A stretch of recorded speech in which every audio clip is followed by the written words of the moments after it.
Prime Minister Narendra Modi is at the G7 summit in Italy. It is the first visit since the elections last week when he secured an unprecedented third term. He's already met with French President Emmanuel Macron, British Prime Minister Rishi Sunak. He's also due to attend a meeting with President Joe Biden of the United States and Prime Minister Giorgia Meloni of Italy.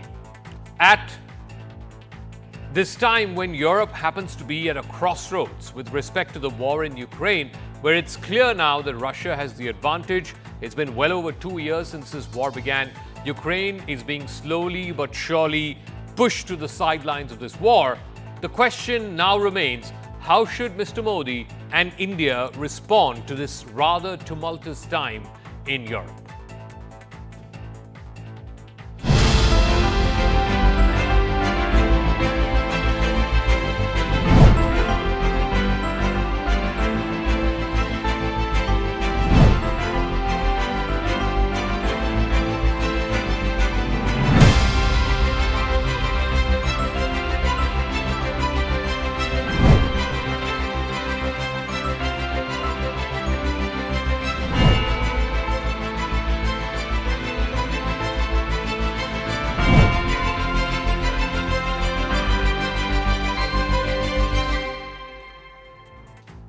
All right, I want to first go across to our colleague Sanjay Suri, who's joining us live from Apulia in Italy, where this summit is happening right now. From India's perspective, of course, the fact that this is Mr. Modi's first visit after his third term, an unprecedented third term after Jawaharlal Nehru. This is the first Prime Minister to get a straight third term. But what is at stake for India? The Prime Minister has met with the French President, the British Prime Minister. He's due to meet with President Joe Biden as well as the Italian Prime Minister. At a time when Europe is at its crossroads, what does India's role and its heft mean in the evolving situation between Ukraine and Russia? Well, a lot will depend upon the outcome of the bilateral with President Biden. That is the moment we've been waiting for. And of course, as you say, there have been a number of significant bilateral meetings with the French President, the British Prime Minister. There will be others through the course of the day, and there's not a lot of time left. We are just about 2 hours short of winding up this summit, and that will be time then for the concert and for the song and dance. So there's a short window left where there will be this bilateral meeting, likely, we are told, between President Biden and Prime Minister Modi. That really will set the scene both in bilateral terms between India and the US and also more broadly over the position on Ukraine. President Zelensky had a meeting with Prime Minister Modi earlier today. Mr. Modi called that meeting very productive. These have been exchanges that have been continuing now between Zelensky and Modi for some time now. They met at the G7 in Hiroshima last year and they have spoken since. That has not led to the kind of results that could have been hoped for. Perhaps that was too optimistic a hope that India could play a hand in bringing a resolution to this, given the intransigence that has been built into this situation, and given also, as you are pointing out, the fact that Russia has been making gains of late. There will be a review now for India, what it can do. Certainly, India is not going to take a position against Russia. We've seen that from the low representation from India coming up at the Swiss Peace Summit. But very clearly, India does want to keep Zelensky on board, keep the doors open with Ukraine. On the other hand, of course, we've seen a renewal of a pledge to fund Ukraine from frozen Russian assets. This is now a situation where Ukraine is on the back foot again, as you were reporting, but NATO and G7 are not letting go of Ukraine in a hurry. There is fight left in Ukraine yet. It is also a time of flux in Europe. We know that the French president has asked for elections to be called early. That's going to happen later this month. And from whatever the polls are suggesting, the far-right party, the French National Front of Marine Le Pen, seems to be leading in the polls. In Britain, we know there are polls next month, early next month. Again, Labour is all set to form a new government there. Even across the Atlantic in the United States, Donald Trump seems to be leading Joe Biden in some of the critical states, what they call the swing states. At a time such as this, what does Narendra Modi coming back for a third term, albeit his numbers are reduced compared to the last two terms. What does that mean in the sort of power equations that we're seeing in Apulia at the G7? Well, we're talking about reduced numbers for Modi. BJP now is in a minority and it's in a coalition government, but that is not an unusual scenario here at G7 at all. Italy is a minority coalition government. So is Germany, so is Japan and Canada. These are all coalition governments, so it's not an unusual scene at all. So the fact is that we are seeing a great deal of flux in Europe. There is a swing to the right, though the last EU elections did not bring as big a swing as some had anticipated. What we did see was the one winner was the host of the G7. It is the Brothers of Italy, led by Meloni. That won a very substantial number of votes. She got, her party got 29%. That's 4 times as much as the party got in 2019. She's been the one winner here. Everyone else is on the slide in Europe with very low numbers in Germany. In France, we've had an upheaval, as you were pointing out. Again, Kishida is down in popularity. Trudeau's down in popularity. Biden has his back to the wall. And there was one remark made here that this has been a summit of one triumphant woman and 6 dead men walking.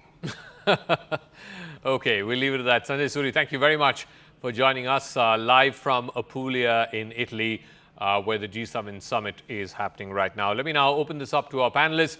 Sanju Verma, National Spokesperson of the BJP, is joining us. Sanjay Jha, political analyst, joining us. Vivek Kajju, former secretary in the Ministry of External Affairs. Sushant Sareen is senior fellow with the Observer Research Foundation. And Michael Kugelman is director for South Asia Institute at the Woodrow Wilson Center in Washington, D.C. Sanju Verma, first things first. So the opposition is mocking this whole visit by the Prime Minister, saying this is a reduced majority. It's a Prime Minister who's been cut down to size. He's no longer invincible. He's going to Italy at a time when Europe itself is in a bit of a flux. France is going to elections. Britain is going to elections. You have the European elections that have just happened recently. And far-right parties in Germany, in Italy, in Holland, for example, have all asserted themselves. So the opposition's contention is, why is the Prime Minister going at a time such as this when his own majority has been cut down by what, 60, 63 seats? You know, Zaka, first and foremost, thank you and your colleague Sanjay Suri. I think you put the entire thing in its right perspective. You know, without being verbose, let me just say that while the opposition can pat itself on the back saying that the Modi government on a standalone, could not notch a majority. We are about 32 odd seats short of that magical 272 number. Be that as it may, don't forget that in 2021, the incumbent party or the incumbent leader lost in Germany and Japan. In 2022, the incumbent party lost in Brazil, South Korea, and Colombia. In 2023, the incumbent party or leader lost in Thailand and Spain. And in 2024, the incumbent leader or party lost in Indonesia and South Africa. In fact, in South Africa, the incumbent party and leader lost power for the first time in over 3 decades. So the reason I'm giving this context is to tell you that amidst a geopolitical scenario where incumbent governments or leaders have been pushed to the wall and have seen their majorities crumbling, Narendra Modi and Modi 3.0 still stands tall. You like it or you don't, Narendra Modi is Prime Minister for the 3rd time running, and that is no mean achievement by any yardstick. Now, coming to whether he should have gone to, attend the G7 at Apulia in Italy, I just have this to say, that almost every year since 2019, Narendra Modi has been an invitee and he has chosen to attend. And I think the reason for that is more than any other reason, the basic premise on why Narendra Modi keeps getting invited to the G7 summit, I think lies in economics, the number game. You know, there was a period in 1970s and 1980s when the G7 accounted for over 60% of global GDP. Today, the G7 accounts for barely 37 or 38% of global GDP. And when the G7 on an average is not growing at more than 1.7%, lo and behold, you have India, which has an average GDP growth in the last 3 years of 8.3%. In the last financial year, it was 8.2%, and last quarter, it was 7.8%. The numbers speak for themselves. And very quickly, look at what India has to offer to the G7. I mean, a middle class of more than 432 million people is more than 6 times the size of the entire population of the United Kingdom. And I think also the fact that with more than 65% of our people being less than 35 years of age, we are a very young country with a lot of promise. So I think the Indian diaspora with Narendra Modi at the helm, being toasted by G7 is something that we should be proud of, but I'm not surprised that it's happening because of the reasons I just mentioned. Sanjay Jha, the fact is that the world is in a flux. Rishi Sunak is all set to lose. The Conservatives are all set to lose in the UK. In France, President Macron has called for early elections. It seems like the French right, Marine Le Pen's party, the French National Front, will win those elections. Even Mr. Biden seems to be on a sticky wicket.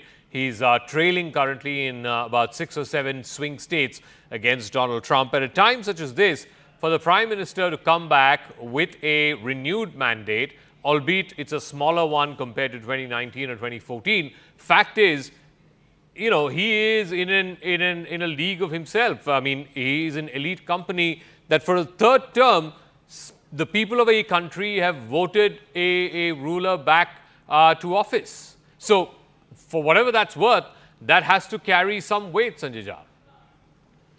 Zaka, nice to be on your program again. I hope I'm not interrupted. I want to make a few quick points following the conversation that just preceded me. Point number one is that Mr. Modi is 160 seats less than what he very condescendingly, with a lot of political arrogance, broadcasted before the elections were announced. Let's get real about that.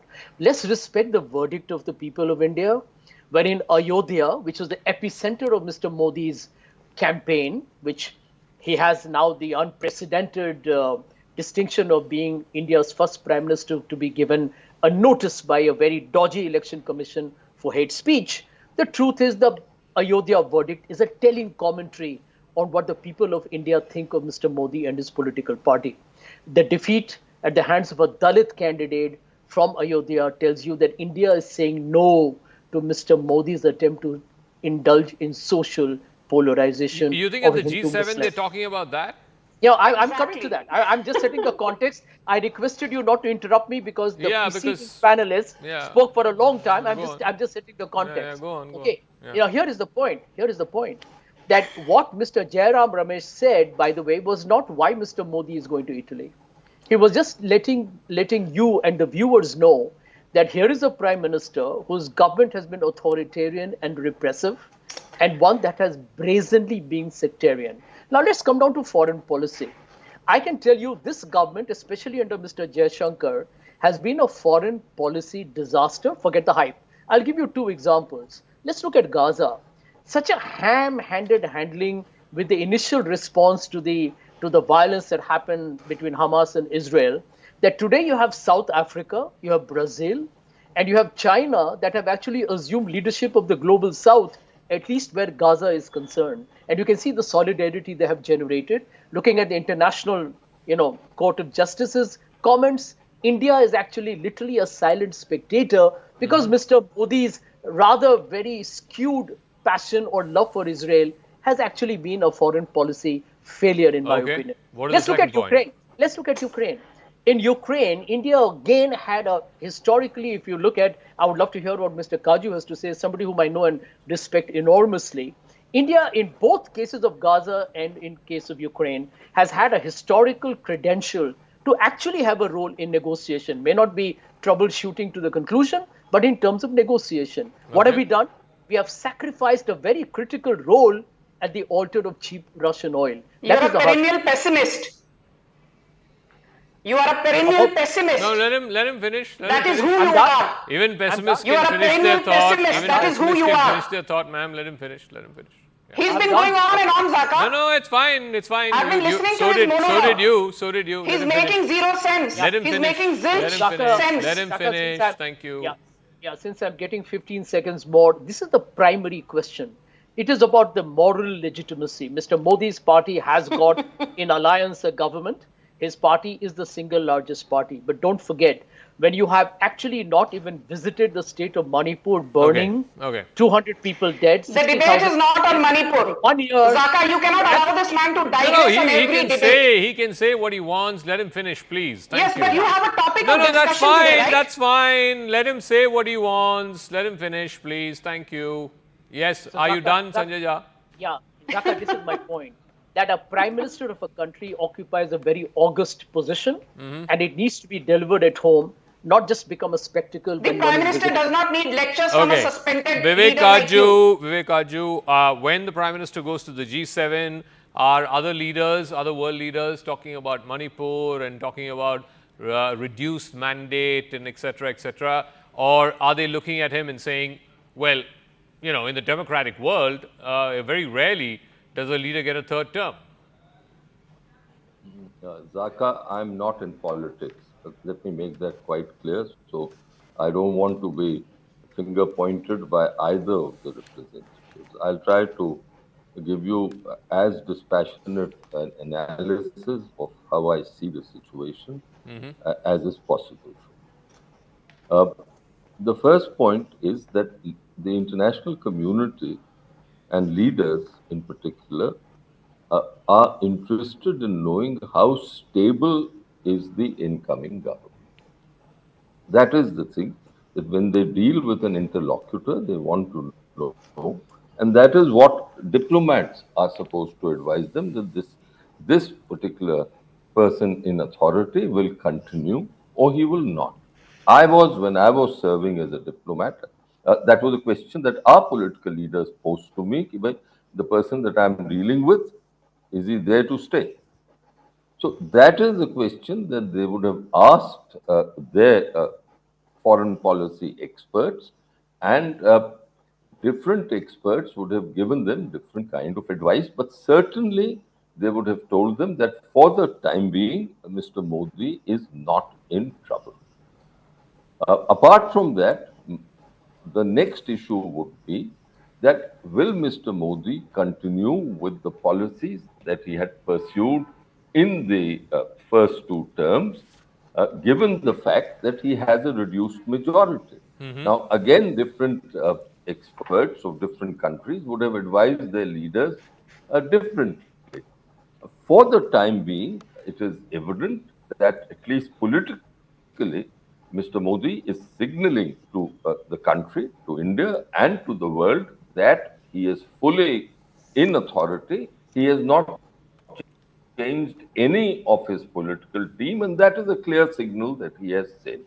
Okay. Now, on the policy issue, I think things will have to unfold as we go along. Certainly, the first file that he signed showed that he was concerned about the poor. He has shown this concern earlier, but people will wait and watch to see, to look at the budget, to examine whether there is a shift, and if there is a shift, to what extent is there a shift. I think Ms. Verma was absolutely right when she said that India has a huge market, and that market is something that interests people, interests the West. It has done so for a couple of decades now. But that market needs access. So if you change policy, you shift gears, then the size of the market naturally is impacted, and the content of the market is impacted. So I think as Mr. Modi is seeing world leaders, these are issues that would be in their mind. Also, on the two burning issues for the Western world, apart from the issues of the outreach, that is AI, energy, Africa, and the Mediterranean, I think the war in Gaza and the Ukrainian crisis are also of concern. And there I don't see that India has much room for a maneuver or much room for change. And I, for one, feel that India's policies have evolved reasonably satisfactorily Okay. in both these contexts. Okay. Let me ask Sushant Sareen.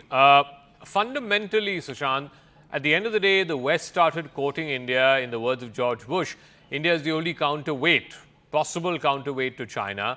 Has that in any form or fashion changed? Because now you have the Quad, you have an alignment between Japan, the US, India, and Australia. Ultimately, whether it is democratic ethos, whether it is interest aligning, leave aside the current conflicts. These are, topical, these are pressing matters for the temporal right now, whether it's Gaza or Ukraine. But ultimately, in the long term, whether it's 5 years, 10 years, 20 years, the ultimate question and ultimately the bottom line is this: if the West needs to sort of counterweight against China, there's only one country in this region, and that happens to be India. Does that change in any form or fashion? No, I don't think it changes at all. In fact, that position is only going to be buttressed as we go forward. But the question is, how much does the West or the Americans and some of the other countries which are seeing a major threat emerge from China, how much they are up to the task? So I don't think India is going to become a hired gun for anybody. But yes, to the extent where it converges with our interests to build up, countervailing forces to China, we'll certainly want to be part of it. But I don't think we are going to be a Pakistan, bleeding ourselves for the sake of somebody else. I think we will have our own interests at the strategic level. We will have, for example, it's not just about the Indian Ocean. We are just as much bothered about what happens on our land borders with China. So it's not as we are going to play somebody's game on one side and not going to, leave ourselves defenseless on the other side. And I think the reason why I'm saying this is because, look, the good thing which has happened in India over the last 10 years, especially over the last 5 years since Dr. Jaishankar has become foreign minister, is that we are not following a woke foreign policy.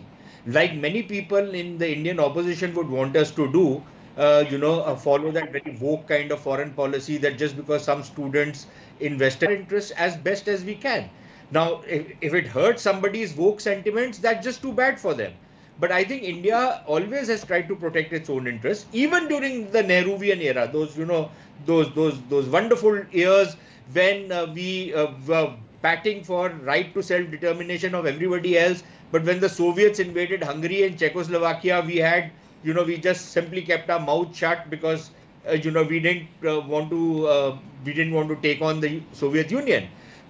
We protected our interests even at that point of time, just as we will protect our interests even at this point in time. Okay. And people need to learn to deal with it. If they think that India is going to be a country which is, going to let itself get bloodied for somebody else's games, I don't think that's going to happen. But in this particular summit, I think they would want to check whether the Modi 3.0 with a reduced mandate is going to be as firmly in resolve to protect India's interests, or whether they can nudge it, push it, pressure it into giving some ground. I think that is something which we'll have to watch out for. Let me ask Michael Kugelman, what is the view from Washington? Because clearly, at the bilateral level, from a strategic interests point of view, clearly, there's alignment between the United States and India. From the Bush years to Obama, now, of course, under President Biden. But particularly in the last couple of years, there have been divergences as well, whether it is on Ukraine, whether it is on the war in Gaza, or even for that matter, this whole business of, Khalistanis and, India, of course, sees that very, very differently. So when the Prime Minister is coming with a third term, albeit with a reduced majority, coming to the G7 and meeting all of his contemporaries, how is the United States viewing this? How is the Biden administration viewing this? Because you have an election in 6 months, and from whatever the polls are showing, Mr. Biden is on a weak wicket. Yeah, so thanks for having me. No, the Biden administration, including President Biden, are very happy to see Prime Minister Modi at this summit. Quite frankly, I think it's a bit of an unnecessary argument whether Modi should be there or not. He certainly should be there. I mean, this is not a summit about Indian domestic politics. It's a summit comprising some of the world's top economies, talking about some of the biggest global issues of the day. And India, of course, is currently the fastest growing major economy, and it's the fifth largest economy on the whole at this point. And of course, as we all know, it's a very consequential global player that's been very active in all of the issues, or many of the issues that are being discussed at the summit. So I think it makes perfect sense for Modi to be there, or whoever happens to be the prime minister of the moment in India, whether it would be Modi or anyone else. So I don't think that's an issue here in Washington, as you note. The relationship is in a very good place. Indeed, the Khalistan issue, the transnational repression issue, I think has been a bit of an anomaly. That is a tension point, a very real one. But the trend lines for the relationship, the trajectory is very strong. And on that front, I think that the U.S. sees this as an important opportunity for there to be an encounter, or even if a brief one, between President Biden and Prime Minister Modi, in advance of an expected series of meetings next week, I believe, in India, right? When we now know that the National Security Advisor, Jake Sullivan, will be going to India to meet with his counterpart. And you'll also have the number two official at the State Department, Kurt Campbell, who will be going there as well. And I think this is all very important because there have been some observers that have been concerned that the U.S.-India relationship could lose momentum this year because India had its very long election campaign and of course the US is now going into a campaign mode. Concerns that the relationship could sort of get lost in the shuffle during that period. So I think it's important that Biden will be able to meet with Modi, and they'll have these high-level meetings in New Delhi next week, I believe. So no, absolutely. The short answer to your question is that the administration very much would want to see Modi at the G7, and you'll see how he'll be received. I'm sure the body language will be very strong and warm, just like we've seen with Modi's interactions with the other leaders that he's met with. Clearly, his standing has not been impacted, or should I say that his standing, as seen by the international community, has not been impacted by his reduced mandate. That's quite clear. That's in part because of how the world views Modi. It's also in part because of how the world views India as a very strategically, commercially, diplomatically significant country in this day and age. All right. I have some details of the Prime Minister's address at the G7 Outreach Summit. This is what he has said, and I'm paraphrasing. He's explained the general election result to the world leaders who've been gathered there. He told them that this is the first in 60 years that an incumbent has been voted back for a third term. He has said, and I quote, "It's my good fortune that the people of India have given me the opportunity to serve them for the third consecutive time. In India, this has happened for the first time in 6 decades. The blessings that the people of India have given in the form of the historic victory is the victory of democracy. It's a victory of the entire democratic world. And just a few days after assuming office, I'm extremely happy to be present among all of you friends." How does this weigh in, Vivek Karju, with all of this stuff that's been going on, particularly in the last couple of years or so, about democratic backsliding, institutions under threat here in India, opposition being sullied, etc. Now you've had an election, 640 million people have voted, and Mr. Modi's mandate has been reduced by 60-odd seats. No one's complaining that the elections are rigged or, the election has been stolen or whatever have you. Look, I think the world leaders, as I submitted to you earlier, look for stability. They are not concerned whether Mr. Modi has won a third mandate for the first time in 60 years. That might play very well domestically, and some of them may be a little interested in this. But when it comes to safeguarding and promoting national interests, these issues don't matter. I agree that any Indian Prime Minister at this stage of our country's development would be welcomed as long as he is perceived to have stability. Any Indian Prime Minister. And Mr. Modi is someone they've known, the world leaders have known for the last 10 years. So there would be a degree of comfort with him, a degree that they would expect of predictability in his policies, but that is something that they will be examining very closely, they and their advisors, as in the coming weeks and months, because they are conscious that the mandate is reduced. It will not weigh heavily on their minds, but it is a factor. Certainly, it will be, which will be taken into consideration by them. Now, the last point that I wish to state is that India is the most populous country in the world, apart from the China factor, which is a security issue. On global issues such as climate change, for instance, India is critical to the world. There can't be any true resolution of the climate crisis if India is not on board. Mm-hmm.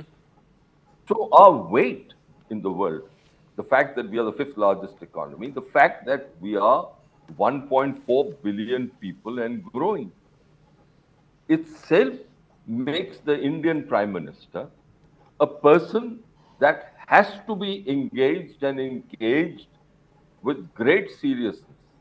Okay. Because the decisions that he takes on various issues impacts the entire world. Okay, let me ask Sanjay Verma, while at the strategic level, there is an alignment of interest, no doubt. The West needs India because it's a counterweight to China. But what about the recent episodes, whether it is, this Pannu issue, the Niger issue, Canada, the US, UK, Australia, the Five Eyes countries seem to have taken grave offense to the fact that India has got to a point where it's trying to, quote unquote, eliminate citizens of those countries on their soil, and they've taken grave offense to that fact. Is that just a bump in the road, or is that something that calls for course correction? Zaka, I will certainly answer what you asked me. You are the anchor, so I'll leave you aside. But, if I keep you aside, there are 5 of us on the panel. And, barring one sore loser from a party that has again lost the general elections, at least 4 of us believe on the panel, including Mr. Kajju, Sushant Sareen and Michael Kugelman and myself, that Mr. Narendra Modi's presence was very much required at the G7 summit. The opposition can start flying kites, drown itself in pessimism. We don't care. Now, I'll tell you what. I did not want this debate to be... Can I just finish, please? I'm sorry to interrupt, but sorry. No. I would like to make a comment. Please. I don't think it is fair for the representative of a political party to start including experts on the panel as being aligned with them. I think there are nuances that each of us has spoken which are not in alignment with what you have said. And that is a point that please take into account as far as your political debate with Mr. Jha is concerned. Confine yourself to this. We have spoken from our own perspectives, diplomatic and strategic. Okay. So I don't think it is fair for you to say that there are 4 of us, 3 of us with you. Okay, let Sanjay Verma finish your point. Yeah, all right. Yeah. Mr. Kajju, I don't know why you took offense. If you heard me carefully, with no offense to you, I said we agreed that at least Mr. Modi should have been there. I was not discussing about the nuances. But if you got offended, too bad. I'm not going to apologize because I did not misquote you. So now let me finish what I was saying. Let me be very clear, Zaka. I did not want this debate to be a tutu meme about Mr. Narendra Modi's electoral performance. But since the suspended leader from the Congress party chose to speak about Manipur, chose to speak about the fact that Modi got 160 seats lower than what he spoke of, your audience needs to know, we have an international panelist in our midst. Your audience, which is the biggest stakeholder in these kind of debates, they need to know that the Congress scored 0 seats in Ladakh, 0 in Jammu Kashmir, 0 in Delhi, 0 in Madhya Pradesh, zero in Daman Diu, zero in Dadar, Nagar and Haveli, zero in Andaman and Nicobar, zero in Andhra Pradesh, zero in Tripura, zero in Mizoram, zero in Sikkim, zero in Himachal Pradesh, zero in Uttarakhand, and zero in Arunachal Pradesh. And Rahul Gandhi and his Congress party got just one seat each in West Bengal, Odisha and Chhattisgarh. And look at the irony. Narendra Modi was in power in 10 long years. Rahul Gandhi and the Congress started screaming from every available rooftop that there is a huge anti-incumbency wave. Despite that, the BJP got 240 seats and 20-odd opposition parties who came together were still restricted at 234. That speaks volumes about Narendra Modi's popularity. Okay. After 10 years of being in power, the Congress was reduced to a measly 44 seats. Now, after putting numbers on the table, let me come back to the topic at hand. You know, Jairam Ramesh tweeted a couple of hours back, I think 24 or 48 hours back, that it is not the Modi government, but way back in 2008, it is Manmohan Singh who was the voice of the global south. And I think he needs to be corrected, because Manmohan Singh spoke of the global south in 2008. They signed a preferential trade agreement with Mexico, Argentina and Brazil, but nothing was brought to fruition. The PTA with Mexico was brought to fruition by the Modi government. Out of the 22 international missions that were opened in the last 7 years, 18 of those missions were opened in South Africa alone. And of course, the African Union, consisting of 55 nations, was included in the G20, making it G21. So I think the Modi government has chosen to walk the talk. And last but not the least, when we talk of the global south, we need to talk about Caribbean nations like Belize, Bahamas, Bermudas, Haiti. We need to talk about oceanic countries like, Marshall Islands, Nauru, Vanuatu, or for that matter, Papua New Guinea. When Prime Minister Modi visited Papua New Guinea in May 2023, it was the first time that an Indian head of state chose to do so in more than 75 years. Okay. Today our trade with South Africa is $100 billion. It was not even $45 billion 8 years back. Okay. So look at the milestones that have been achieved Let in Sanjay the last Jha 10 respond. years. Suspended leader from the Congress party. Please respond. Zaka, I like that one. That was a very cheeky one on your part. I liked it. But let me, Zaka, respond on two foreign policy points, which I think are more relevant for our conversation. Number one, I do believe that the bigger threat that everyone is talking about is the emerging Russia-China becoming a very unambiguous, strong, formidable alliance between them. And of course, you can add Iran to it. And is India probably overbought, to use a stock market term, in terms of believing that since it is the only bulwark against China, are we then probably also taking a few big risks that could have a serious military repercussion down the line? And could you rely on your partners to back you out? And this is a conversation that I think one must have. My second point will be that India has become vulnerable in terms of its neighborhood policy, which I believe has been very poorly handled by Mr. Modi's government. And I say so without being very partisan here. In terms of not just Maldives and Sri Lanka, but you look at all the neighboring countries around us, I think the China's, whether it's in economic investment or whether it's through, strategic and military initiatives, but India appears to anybody who is following even basic level of diplomatic action in our neighborhood, India appears cornered. And I do want to add a point here that, like it or not, the truth remains that any political party which is representing India as a democracy abroad, you need to start charity beginning at home. All right. Sanjay Jha, Sanju Verma, Mr. Kaju, Michael Kugelman and Sushant Sareen, thank you for joining us.